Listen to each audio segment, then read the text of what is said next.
Hello and welcome back. So as you can see, the leaves have pretty much all fallen off, except for the few here and there that are just hanging on until the wind knocks them off, or the snow, or maybe some of them will just hang there dead until next spring, this spring coming. And as you can imagine, it's pretty cold out here right now. Feels a little bit refreshing. What you hear in the background is people doing some fixing a roof across the road, just in front of me here.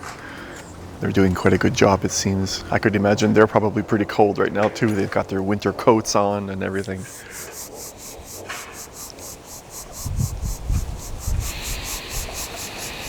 So this is probably going to be the last video that I record out here in this location.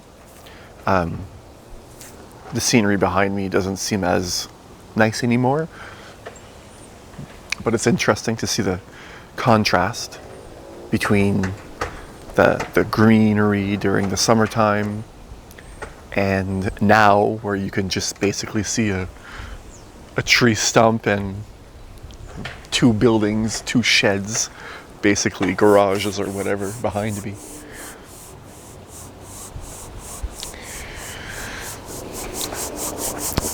So let's get to the point of the video. You see oftentimes a lot of people concerning themselves with what other people are doing. And this is how we are trained here in Western society.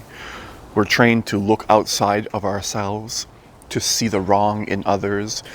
We've been conditioned to judge them based on what we think the acceptable norms for our society is. And especially now with things like being politically correct, it's gotten even worse. Politically correctness, that's a whole other video that I might do later on. So, even in myself, even though I don't spend my days judging people and I don't look outside myself, my mind still does it.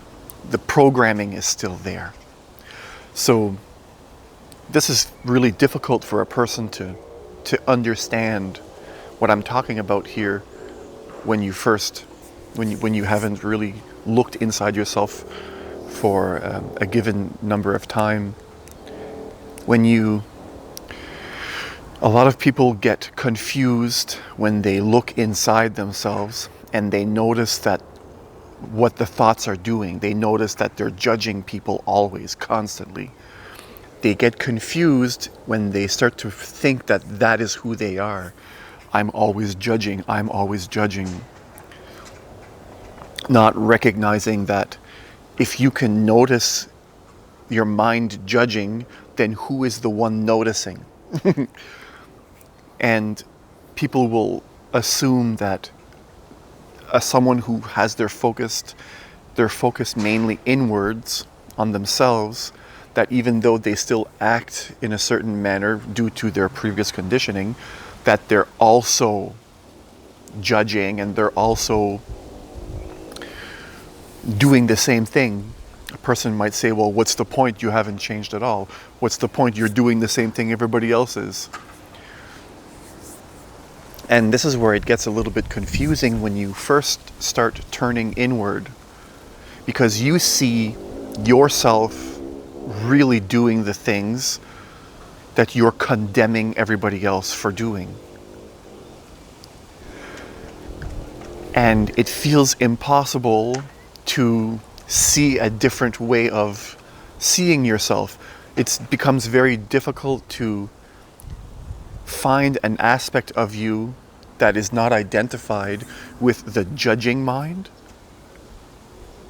And it's not until you can identify with the one who sees the mind judging and recognizes that that's not who you are, but that's just a pattern, your conditioning, the human condition within your society you were raised in, when you recognize that that just happens on its own, and you can then identify with the essence that's behind the voices and the conditioned judgments of that the mind makes of others, then you're not outward anymore, you're now inward. Where people get confused is that not a whole lot changes at first. The only thing that really changes is your shift from looking at other people to a shift from looking at yourself, inward, what your mind is doing. And at first you see the same thing until, again, as I mentioned a minute ago, you learn to recognize or re-identify not yourself as the judging, the one who condemns others, but recognize that you're actually that being, that essence that can see the mind that you're in judging.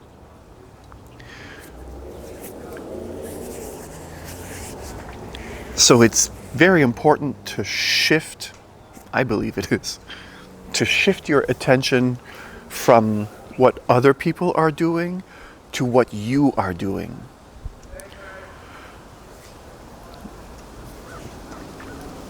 When you change your direction from out to in, you reclaim your power.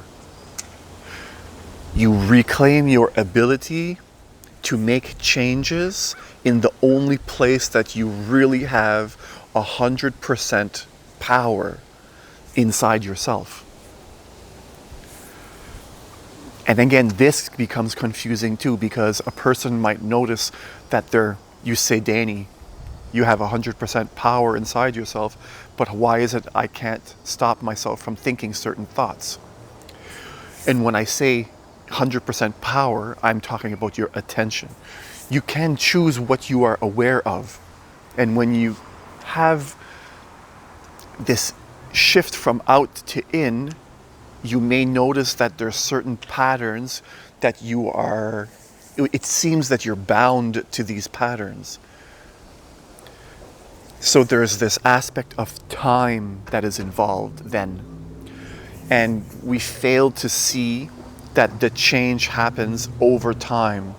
We say, well, when you shift inward, Danny, you say I have 100% power again, but when I shift inward, all I see is those negative patterns that I don't want there anymore. And every time you look in, you fail to recognize that there's progress, even if it's very small, constantly made. Because every time you look in, there's this gap where you looked and then didn't look, looked and then didn't look. And in the gap, you haven't been paying attention enough to see that from here and here, there was an actual change, even though it may be very subtle. Now, two things here. If you are very, very, very aware and you remain aware, then this distance and time can show you a contrast. Then you can be aware of the change. If you focus too intently, not intently, but if you become too, how can I say this?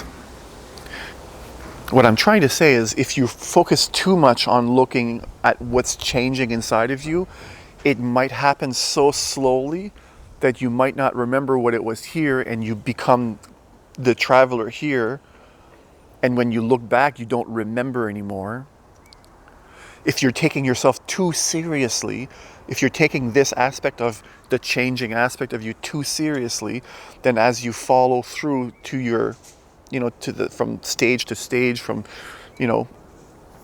personality traits that you want to drop, for example, judging other people, you might not really see the sharp contrast between where you were before and where you are now if you're too much involved in and too much thinking about how much you're changing. So anything, this is difficult even to talk about. It's very difficult for me to explain what I'm trying to say here, because It's stuff that I've been through and I've seen for myself, and I've seen the value in, and I recognize that it can be something very difficult for a person to understand what I'm saying unless you've seen it for yourself. So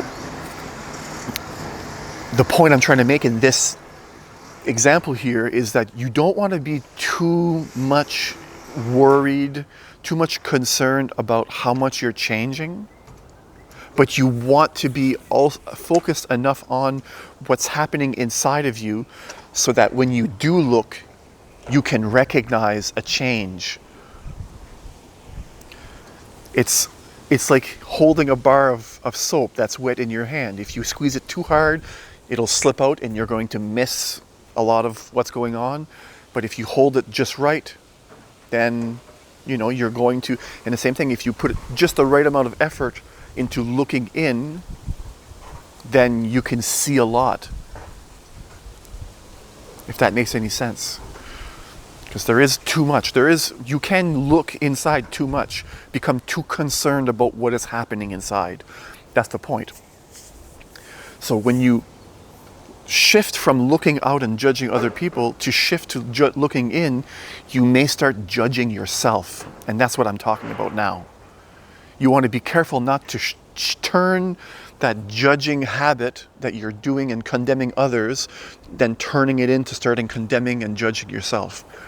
And I say this because I went through it. And it's very difficult to break that habit of judging. It becomes the same thing. It's just instead of doing it outward, you're doing it inward.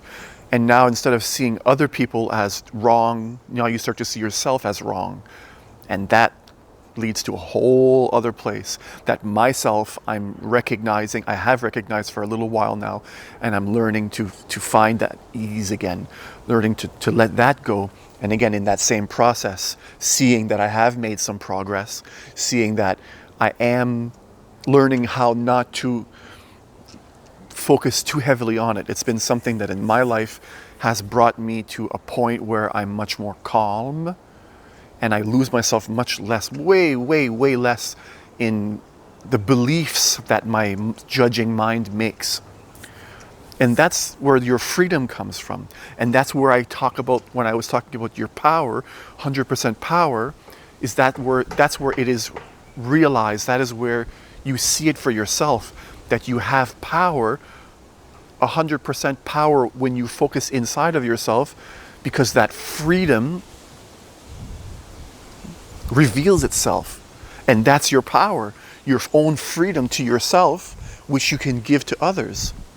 You're forgiving. You learn to forgive because you see that your mind and everybody else's mind, around you at least, is doing the same type of thing. So you learn to forgive. You learn to forget about what your mind is telling you, and you learn to look past what you think another person is wrong in their doing. And that's where your power lies. In not seeing a person for what it is that they do and then labeling this person as this is who they are, this is this type of person. But you learn to look past that and recognize the essence in them as well. And even for myself, because I've been only doing this for 4 years, a lot of times I first will get caught in the judging aspect, and then I recognize the judging, and then my mind will have a aha moment, kind of a reality check, where it says, oh, look, I'm lost for a second there. There I am judging. I am identifying as who I am with the judging aspect in my mind. Then I can settle back and then just watch it happen. And from there, in my experience, I can recognize that there's a little bit of energy built up, maybe some negativity towards the person or myself, but then I can watch it. And then I can see it unravel. I can see the shift in myself immediately when I snap out of that belief of this is wrong, that is wrong, this person is wrong. And then that becomes a transmutation from a negative state of mind to a positive state of mind. And then from that, I can recognize that the whole thing is not me either. It's just all habit. It's part of the human condition, to be from positive to negative and to be lost in what you're thinking about all the time. So this is a process that goes on in my mind as well, and is part of transmutation, of alchemy, the inner alchemy. You learn to recognize first that, oh, I'm lost in my negative judgments, and then I'm lost also in this battle of turning the negative to the positive, and then I can recognize, wow, there's also a part of me that's just watching this kind of battle go on inside of me. And then when you get to that deeper aspect, it kind of just, you start to laugh when you recognize, wow, you're kind of just fighting inside yourself. And then the deeper transmutation happens, where the two positive and negative polarities just kind of fall away, and then you're left with yourself. Even though you can still witness some of it going on, you're not pulled away by it anymore.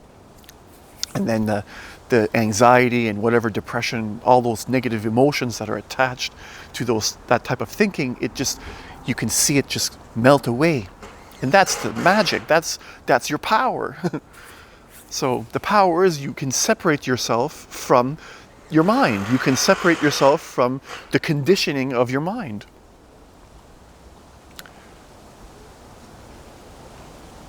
I think that's long enough. Plus my feet are getting cold. I got my grounding out here, of course. Starting to shiver just a little bit. So,